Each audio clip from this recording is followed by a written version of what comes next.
آگے کچھ واقعات عرض کرنا چاہوں گا۔ ایک واقعہ حضرت زید بن حارثہ رضی اللہ عنہ اپنی والدہ کے ساتھ اپنے ننیحال اپنے نانا جان کے گھر جا رہے تھے کہ راستے میں بنو قین کے ڈاکو نے قافلے کو لوٹ لیا اور حضرت زید رضی اللہ عنہ کو مکہ پاک میں جا کر بیچ دیا،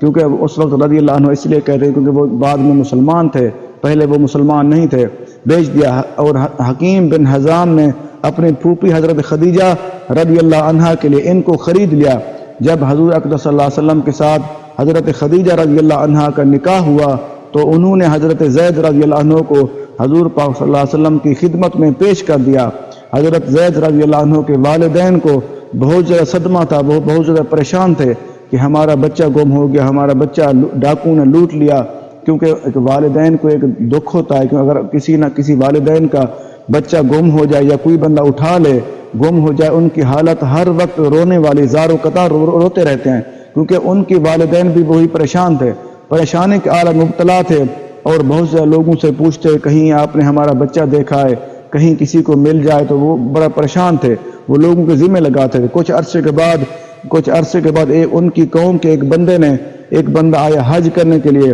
تو اس نے حضرت زید رضی اللہ عنہ کو دیکھا، اس نے دیکھ لیا، اس نے کہا کہ اس نے غور کیا کہ کس کے پاس ہے، جیسے اس کو پتہ چلا کہ فلاں بندے کے پاس ہے، اس نے جا کر حضرت زید رضی اللہ عنہ کو والد کو بتایا کہ آپ کا بچہ میں نے فلاں جگہ پہ دیکھا ہے، فلاں بندے کے پاس ہے۔ پھر انہوں نے تیاری کی تو اس نے پہچان کر واپس گئے، تو انہوں نے حضرت زید رضی اللہ عنہ کے والدین کو جا کر بتایا کہ آپ کا بیٹا وہاں پہ میں نے دیکھا ہے۔ تو حضرت زید رضی اللہ عنہ کے والد اور چچا نے تیاری کی اور کچھ پیسے اٹھائے، کیونکہ جتنے اس وقت قیمت ہوتی تھی غلام کی، انہوں نے اتنے پیسے اٹھائے، بلکہ اس سے زیادہ پیسے اٹھائے، اور وہ تلاش کرتے کرتے راستے میں کچھ مشکلات بھی آئی ہوں گی، وہ مکہ پاک میں پہنچ گئے۔ جیسے پہنچ گئے تو وہ سرکار دو عالم صلی اللہ علیہ وسلم کی خدمت میں حاضر ہو گئے، کیونکہ ان کو پتہ تھا کہ ان کے پاس وہ بچہ ہمارا موجود ہے۔ تو آ کر عرض کرنے لگے کہ ہم آپ صلی اللہ علیہ وسلم کے پاس پہنچے ہیں کہ ہم پر احسان فرماؤ، ہمارا بچہ ہمیں واپس کر دو، بلکہ جو جتنے پیسے ان کا فدیہ جو بنتا ہے، پیسے بنتا ہے، وہ ہم آپ کو دیتے ہیں،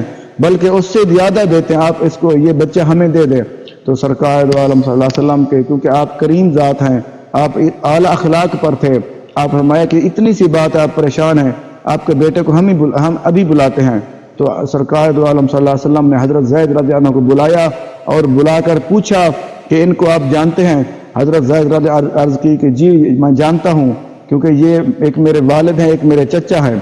تو حضور پاک ارشاد فرمایا کہ بس اتنی سی بات، آپ پریشان ہیں۔ پھر وہ جیسے آپ نے فرمایا کہ آپ پریشان نہ ہوں، تو اس لیے کیونکہ آپ کا بچہ ہمارے پاس موجود ہے، آپ فرمایا آپ اس کو فدیہ بھی نہ دیں، اگر آپ یہ لے جانا چاہتے ہیں تو آپ اس کو لے جائیں، کیونکہ میں اس کو کچھ نہیں کہتا۔ تو پھر اس سے پوچھا حضرت زید رضی اللہ عنہ کہ آپ جانا چاہتے ہیں؟ حضرت زید نے عرض کی کہ یا رسول اللہ صلی اللہ علیہ وسلم کہ میں آپ کو چھوڑ کے ان کے ساتھ کیسے جا سکتا ہوں؟ تو پھر آپ صلی اللہ علیہ وسلم نے حضرت زید رضی اللہ عنہ اٹھایا اور اپنی گود میں بٹھا لیا۔ پھر وہ ان کے چچا اور ان کے والد بڑے خوش ہوئے، کیونکہ اتنے اخلاق والے انسان ہیں، اتنے اعلیٰ انسان ہیں، کیونکہ وہ خود ہی چھوڑ کے چلے گئے، کیونکہ آپ صلی اللہ علیہ وسلم کا اخلاق کریمہ اتنا زیادہ تھا، اتنی زیادہ پیار تھا، شفقت تھا، کیونکہ وہ خود ہی حضرت زید خود ہی رہنے کے لیے تیار ہو گئے۔